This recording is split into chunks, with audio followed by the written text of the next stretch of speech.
امام ابو القاسم اصفہانی المتوفى 535 ہجری،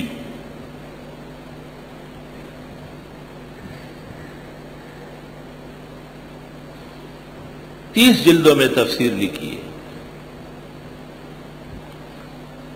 شمس الدین ابو المظفر نے، شمس الدین ابو المظفر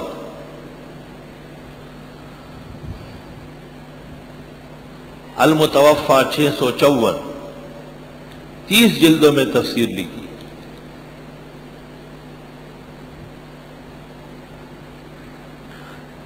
تیسری صدی میں ایک عالم گزرے ہیں مفضل ابن سلمہ الحنفی، اکثر مفسرین احناف ہیں۔ مفضل ابن سلمہ الحنفی تیسرے قرن کے ہیں، انہوں نے 20 جلدوں سے متجاوز جلدوں میں تفسیر لکھی، اس کا نام ہے ضیاء القلوب فی معانی القرآن۔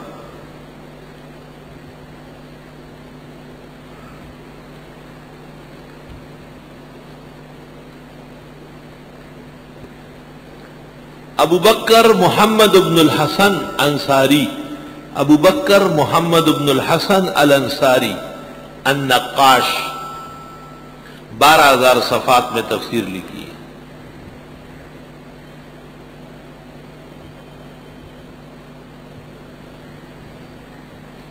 ابو جعفر النحاس، نون حا الف سین، النحاس، ابو جعفر النحاس نے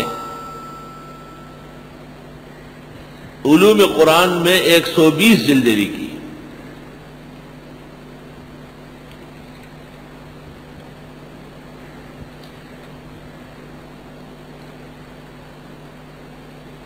ایک 120 جلدیں۔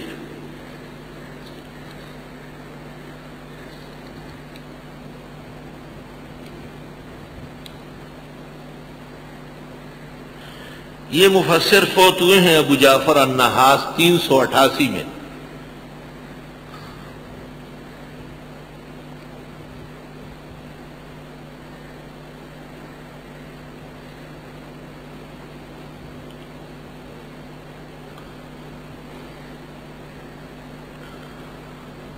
سبکتگین نے بھی اپنے علماء کی ایک کمیٹی بنائی اور کہا بڑی سی بڑی تفسیر لکھو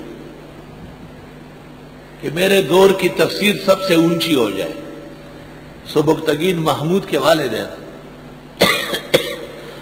محمود غزنوی کے، 400 جلدوں میں تفسیر تیار ہو گئی، اس میں تقریباً تمام تفاسیر اس وقت تک آئی، لیکن وہ تو بہت متقدم ہے کیونکہ خود محمود 422 میں مرا ہے۔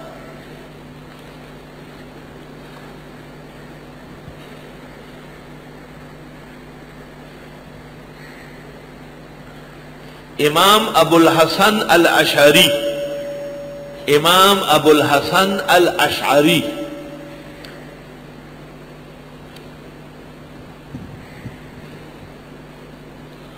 انہوں نے تفسیر لکھی ہے، اس کا نام ہے المختزن، میم خے تے زی نون، مختزن، خزانے سے، 70 جلدوں میں۔